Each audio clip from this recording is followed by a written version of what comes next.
Hello.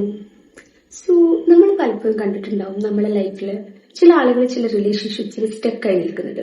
അതായത് ആ relationship toxic ആണ്, അല്ലെങ്കിൽ അവർ ഡിസേർവ് ചെയ്യുന്ന ഒരു ഇമോഷണൽ സേഫ്റ്റി ആ റിലേഷൻഷിപ്പിൽ നിന്ന് കിട്ടുന്നില്ല, അല്ലെങ്കിൽ അവർക്ക് അവരെ എക്സ്പ്രസ് ചെയ്യാൻ പറ്റുന്നില്ല, പല കാര്യങ്ങളും കോംപ്രമൈസ് ചെയ്യേണ്ടി വരും എന്നൊക്കെ അവർക്ക് മനസ്സിലാവുന്നുണ്ടാവും.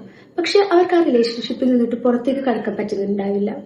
അതിൽ ഓരോ തവണ പുറത്തേക്ക് കടക്കാൻ ശ്രമിക്കുന്ന സമയത്ത് അതിലേക്ക് കൂടുതൽ കൂടുതൽ ഇങ്ങനെ പുൾ ചെയ്ത് വരുന്ന പോലെ അവർക്ക് ഫീൽ ചെയ്യുന്നുണ്ടാവും. സോ സ്വാഭാവികമായിട്ടും അത് ലവ് ആണ്, അല്ലെങ്കിൽ അതാണ് റിലേഷൻഷിപ്സ്, അല്ലെങ്കിൽ ലവ് അങ്ങനെയാണ് ഫീൽ ചെയ്യുന്നത് എന്നൊക്കെ കരുതി അതിൽ സ്റ്റക്കായി നിൽക്കുന്നത് പലപ്പോഴും കാണാറുണ്ട്. പക്ഷെ അതാണോ ലവ്? ലവ് എന്ന് പറയുന്നത് നമ്മളെ സഫോക്കേറ്റ് ചെയ്യുന്ന, നമ്മളെ ഡ്രെയിൻ ചെയ്യുന്ന പോലെ ഫീൽ ചെയ്യിപ്പിക്കുന്ന ഒന്നാണ്. So that is not love, അത് അറ്റാച്ച്മെന്റ് ആണ്. സോ അറ്റാച്ച്മെന്റും ലവും തമ്മിലുള്ള ഡിഫറൻസ് എന്താണ്?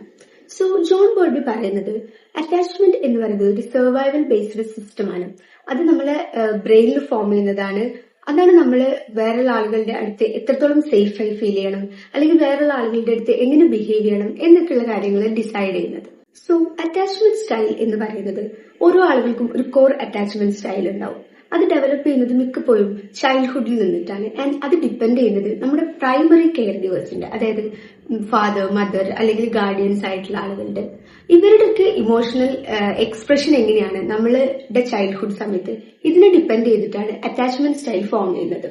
സോ നമുക്കൊരു ഇൻകൺസിസ്റ്റന്റ് ആയിട്ടുള്ള ഒരു ചൈൽഡ്ഹുഡ് കെയർ ഗിവർ ആണ് ഉണ്ടായിരുന്നതെങ്കിൽ, അല്ലെങ്കിൽ ഒരു ഇമോഷണലി അൺഅവൈലബിൾ ആയിട്ടുള്ള ഒരു കെയർ ഗിവർ ആണ് ഉണ്ടാവുന്നത്, അങ്ങനെയൊക്കെയുള്ള സാഹചര്യത്തിൽ അത് നമ്മുടെ അറ്റാച്ച്മെന്റ് സ്റ്റൈലിനെ എഫക്ട് ചെയ്യും. അതൊരു ഇൻസെക്യൂർ ആയിട്ടുള്ള അറ്റാച്ച്മെന്റ് സ്റ്റൈൽ ഫോം ചെയ്യും. സോ ഇവിടെ ഞാൻ സംസാരിക്കാൻ ഉദ്ദേശിക്കുന്നത് അറ്റാച്ച്മെന്റ് സ്റ്റൈൽസ് എന്താണ്, അല്ലെങ്കിൽ അതെങ്ങനെ ഡെവലപ്പ് ചെയ്യുന്നു, അതിനെ നമുക്ക് എങ്ങനെ ചേഞ്ച് ചെയ്യാം, അറ്റാച്ച്മെന്റ് സ്റ്റൈൽസ് കാരണം നമ്മൾ ഫേസ് ചെയ്യേണ്ടി വരുന്ന പ്രശ്നങ്ങൾ എന്താണ്, ഇതൊക്കെയാണ്. ജനറലി 3 അറ്റാച്ച്മെന്റ് സ്റ്റൈൽ ഉണ്ടെന്നാണ് പറയപ്പെടുന്നത്. ഒന്ന് secure attachment, anxious attachment and avoidant attachment. ഈ ഡിഫറെന്റ് അറ്റാച്ച്മെന്റിലുള്ള ആളുകളെ റിലേഷൻഷിപ്സിൽ എക്സ്പ്രസ് ചെയ്യുന്നത് ഡിഫറെന്റ് രീതിയിലായിരിക്കും. ആൻഡ് ഓഫ് കോഴ്സ് ഈ അറ്റാച്ച്മെന്റ് എന്ന് പറയുന്നത് നമുക്ക് പലപ്പോഴും ഫ്രണ്ട്ഷിപ്പിലും ഫാമിലി ആയിട്ടുള്ള റിലേഷൻഷിപ്പിലും ഒക്കെ റിഫ്ലക്ട് ചെയ്ത് കാണാം. പക്ഷെ ഇത് കൂടുതലായിട്ടും റിഫ്ലക്ട് ചെയ്ത് കാണുന്നത് ഒരു റൊമാൻറ്റിക് റിലേഷൻഷിപ്പിലാണ്. ബിക്കോസ് നമ്മുടെ നെർവസ് സിസ്റ്റം ഒരു റൊമാൻറ്റിക് റിലേഷൻഷിപ്പിലാണ് കൂടുതൽ ഡിപ്പെൻഡ് ചെയ്യുന്നത്, ഫ്രണ്ട്ഷിപ്പിനേക്കാളും ഫാമിലി റിലേഷൻഷിപ്പിനേക്കാളും എല്ലാം. അതുകൊണ്ട് തന്നെ നമ്മുടെ നെർവസ് സിസ്റ്റം അവിടെ കൂടുതൽ ആക്റ്റീവ് ആയിരിക്കും. സോ നമ്മുടെ അറ്റാച്ച്മെന്റ് സ്റ്റൈൽ അല്ലെങ്കിൽ കോർ അറ്റാച്ച്മെന്റ് എന്ന് പറയുന്നത് എക്സ്പ്രസ് ചെയ്യുന്നത് പൊതുവെ റൊമാൻറ്റിക് റിലേഷൻഷിപ്പിലാണ്. ഓക്കെ. സോ ജനറലി ഒരു 50 to 60% ആളുകൾക്ക് സെക്യൂർ അറ്റാച്ച്മെന്റ് ആണ് എന്നാണ് പറയപ്പെടുന്നത്.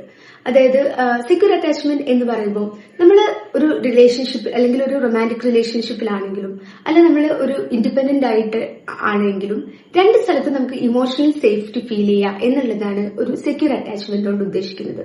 സോ ഈ സെക്യൂർ അറ്റാച്ച്മെന്റിലുള്ള ആളുകൾക്ക് അവർ സെൽഫായിട്ട് കോൺഫിഡന്റ് ആയിരിക്കും, ഇമോഷണലി സേഫ് ആയിരിക്കും, അവർക്ക് അവരുടെ നീഡ്സ് കമ്മ്യൂണിക്കേറ്റ് ചെയ്യാൻ പറ്റും കുറച്ചുകൂടെ പ്രോപ്പർ ആയിട്ട്. അതുപോലെ ചെറിയ ചെറിയ പ്രശ്നങ്ങൾ വരുമ്പം അവരുടെ ബോണ്ടിനെ അത് ത്രട്ടൻ ചെയ്യുന്നില്ല. പിന്നെയുള്ള 2 അറ്റാച്ച്മെന്റ് സ്റ്റൈൽസ് ആണ് anxious attachment and avoidant attachment.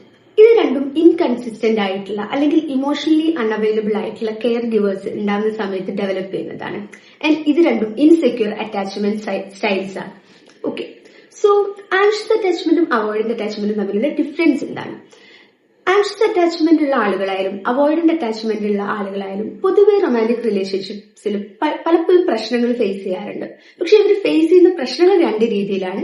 പക്ഷെ ഇതിനെ പലപ്പോഴും അഡ്രസ് ചെയ്യാനോ അല്ലെങ്കിൽ എന്തുകൊണ്ടാണ് ഇത് സംഭവിക്കുന്നത് എന്നുള്ളത് മനസ്സിലാക്കാനോ നമുക്ക് പറ്റാറില്ല. ഇത് പലപ്പോഴും ആ റിലേഷൻഷിപ്പിന്റെ പ്രശ്നമാണ്, അല്ലെങ്കിൽ നമ്മളുടെ എന്തെങ്കിലും പ്രശ്നമാണ് എന്നുള്ള രീതിയിലൊക്കെയാണ് പൊതുവെ ഡീവിയേറ്റ് ആയി പോകാറുള്ളത്. അല്ലാതെ നമ്മളൊരു അറ്റാച്ച്മെന്റ് സ്റ്റൈലുമായിട്ട് ഇത് എത്രത്തോളം റിലേറ്റഡ് ആണ് എന്നുള്ളത് നമ്മൾ മനസ്സിലാക്കാറില്ല. സോ ആങ്ഷ്യസ് അറ്റാച്ച്മെന്റ് എന്ന് പറയുമ്പോൾ ബേസിക്കലി ഒരു ഇമോഷണലി ഇൻകൺസിസ്റ്റന്റ് ആയിട്ടുള്ള ഒരു കെയർ ഗിവർ ഉണ്ടാകുന്ന സമയത്ത് ഫോം ചെയ്യുന്നതാണ്. അതായത് ചില സമയത്ത് ഭയങ്കര ഇമോഷണലി അവൈലബിൾ ആയിരിക്കും, പക്ഷെ ചില സമയത്ത് ഇമോഷണലി ഒട്ടും അവൈലബിൾ ആയിരിക്കില്ല. ഇങ്ങനെയുള്ള ഒരു കെയർ ഗിവർ ഉണ്ടാകുന്ന സമയത്ത് ഒരു ചൈൽഡ്ഹുഡ് ഫേസിൽ ഇങ്ങനെയുള്ള ഒരു കെയർ ഗിവറിനെ ഫേസ് ചെയ്യുന്ന സമയത്ത് സ്വാഭാവികമായിട്ടും ആ കുട്ടിയിൽ ഇമോഷണൽ ഇൻസ്റ്റെബിലിറ്റി ഉണ്ടാവും. അതായത് കെയർ ഗിവറിന്റെ സൈഡിൽ നിന്നുള്ള ഇമോഷൻസ് എങ്ങനെയാണെന്നുള്ളത് പ്രെഡിക്ട് ചെയ്യാൻ പറ്റില്ല. സോ ഒരു കണക്ഷൻ വരുന്ന സമയത്ത് തന്നെ ഈ കണക്ഷനിൽ ഞാൻ ഭയങ്കര കെയർഫുൾ ആവണം, അല്ലെങ്കിൽ എനിക്കിത് ലോസ് ആവും എന്നുള്ള രീതിയിലുള്ള ഒരു തോട്ട് ഉള്ളിൽ ഡെവലപ്പ് ചെയ്യും.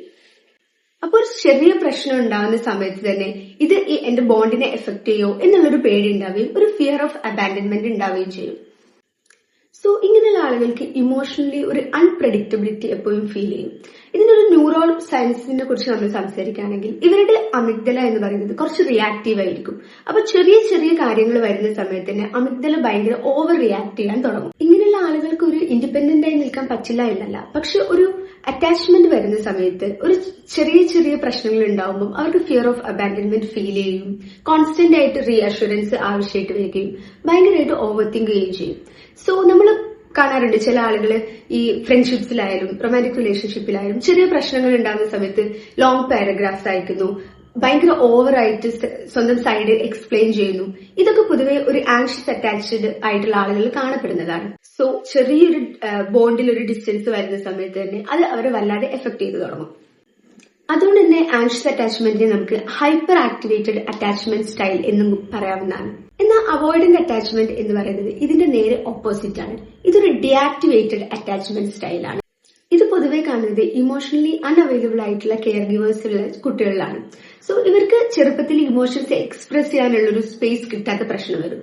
സോ ഇവർക്ക് ഇവരുടെ ഇമോഷൻസ് ഒക്കെ സപ്രസ് ചെയ്യേണ്ട ഒരു സിറ്റുവേഷൻ ഉണ്ടായിരിക്കാം, അല്ലെങ്കിൽ ഇമോഷൻസിനൊന്നും വാല്യൂ കിട്ടാത്ത ഒരു ഫീലിംഗ് ഉണ്ടായിട്ടുണ്ടാവും.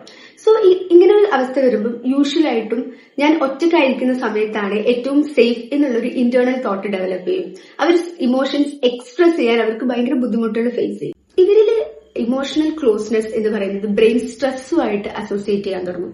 അതുകൊണ്ട് തന്നെ ഒരു ചെറിയ ക്ലോസ്നെസ് ആരെങ്കിലുമായിട്ട് വരുന്ന സമയത്ത് തന്നെ ഇവരുടെ ബ്രെയിൻ കംപ്ലീറ്റ് ആയിട്ട് ഷട്ട് ഡൗൺ ചെയ്യും.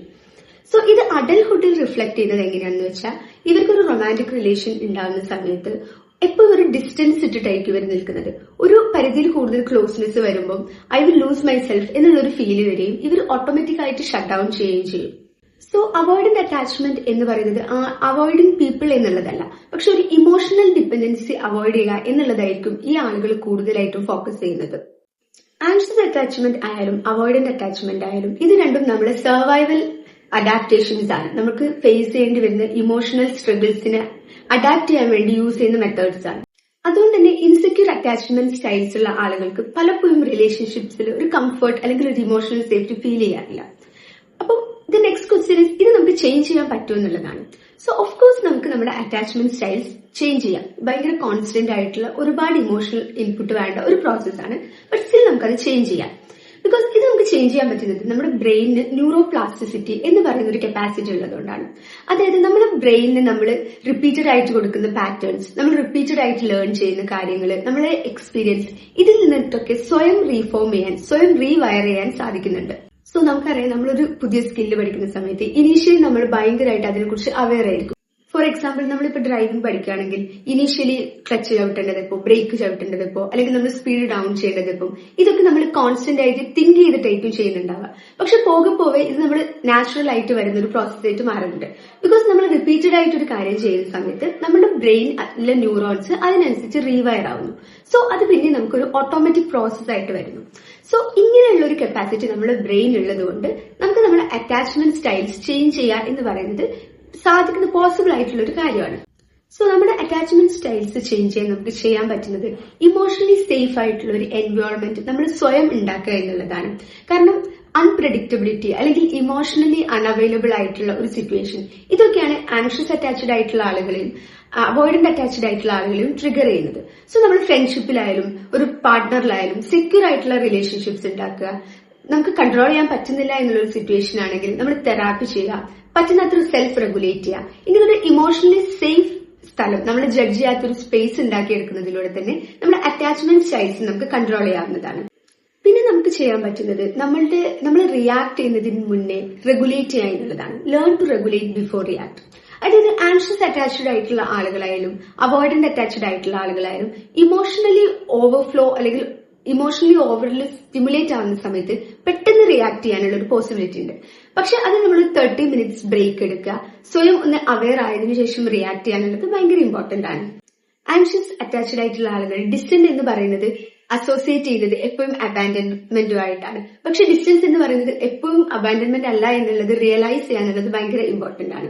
അതുപോലെ തന്നെ അവോയ്ഡന്റ് അറ്റാച്ച്ഡ് ആയിട്ടുള്ള ആളുകൾ ക്ലോസ്നെസ്സിനെ എപ്പോഴും ഇൻസെക്യൂരിറ്റി ആയിട്ടാണ് അസോസിയേറ്റ് ചെയ്യുന്നത്. പക്ഷെ ക്ലോസ്നെസ് എന്ന് പറയുന്നത് എപ്പോഴും ലോസ് ഓഫ് ഫ്രീഡം അല്ല എന്നുള്ളത് നമ്മൾ റിയലൈസ് ചെയ്യേണ്ട കാര്യമാണ്.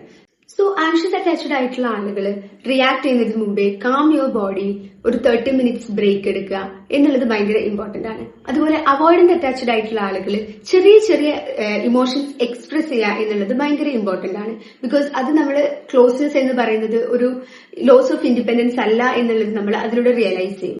അടുത്തത് നമ്മൾ സേഫ് കമ്മ്യൂണിക്കേഷൻ പ്രാക്ടീസ് ചെയ്യാനുള്ളതാണ്. ആൻഷ്യസ് അറ്റാച്ച്ഡ് ആയിട്ടുള്ള ആളുകളായാലും അവോയ്ഡന്റ് അറ്റാച്ച്ഡ് ആയിട്ടുള്ള ആളുകളായാലും നമ്മളെ നീഡ്സ് ഓപ്പോസിറ്റ് ആളെ ബ്ലെയിം ചെയ്യാതെ പറയാൻ പഠിക്കുക എന്നുള്ളതും, അതുപോലെ തന്നെ ഡിസ്കംഫർട്ട് തരുന്ന ഒരു സിറ്റുവേഷനിൽ നമ്മൾ പെട്ടെന്ന് ഷട്ട് ഡൗൺ ചെയ്യാതെ അല്ലെങ്കിൽ പെട്ടെന്ന് റിയാക്ട് ചെയ്യാതെ അവിടെ നമ്മൾ സ്റ്റേ ചെയ്യുക, അവിടുന്ന് സംസാരിക്കുക എന്നുള്ളത് ഭയങ്കര ഇമ്പോർട്ടന്റ് ആണ്. സോ ഇങ്ങനെയൊക്കെ ചെയ്യുമ്പോൾ നമ്മുടെ ഇമോഷൻസ് കറക്റ്റ് ചെയ്യാൻ തുടങ്ങും. അതായത് നമ്മളൊരു സേഫ് എൻവയോൺമെന്റ് ഉണ്ടാകുന്ന സമയത്ത് നമ്മൾ മനസ്സിലാക്കാൻ പറ്റുന്ന ആളുകൾ നമ്മൾ സറൗണ്ട് ചെയ്യുന്ന സമയത്ത് നമ്മൾ എക്സ്പെക്ട് ചെയ്യുന്ന പെയിന് പകരം നമുക്കൊരു അവിടെ നിന്നൊരു റീഅഷുറൻസ് കിട്ടി തുടങ്ങും. സോ ഈ സമയത്ത് നമ്മുടെ ബ്രെയിൻ ഓട്ടോമാറ്റിക് ആയിട്ട് റീവയർ ചെയ്ത് തുടങ്ങും. ഇമോഷണൽ എക്സ്പ്രഷനെ പെയിനുമായിട്ട് അസോസിയേറ്റ് ചെയ്യുന്നതിന് പകരം ബ്രെയിൻ ഓട്ടോമാറ്റിക് ആയിട്ട് ഇമോഷണൽ സേഫ്റ്റിയുമായിട്ട് അസോസിയേറ്റ് ചെയ്ത് തുടങ്ങും.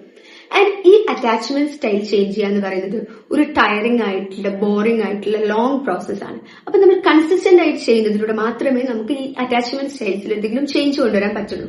ഇൻഡിപെൻഡൻസോ അല്ലെങ്കിൽ ക്ലോസ്നെസ്സോ ഫോഴ്സ് ചെയ്യുന്നതിലൂടെ നമുക്ക് ഒരിക്കലും ഇമോഷണൽ സേഫ്റ്റി അറ്റൈൻ ചെയ്യാൻ പറ്റില്ല. അത് അൺലേൺ ചെയ്യുകയും പ്രോസസ് ചെയ്യുകയും ചെയ്യുന്നതിലൂടെ മാത്രമേ പറ്റൂ. So letting go will not give you piece.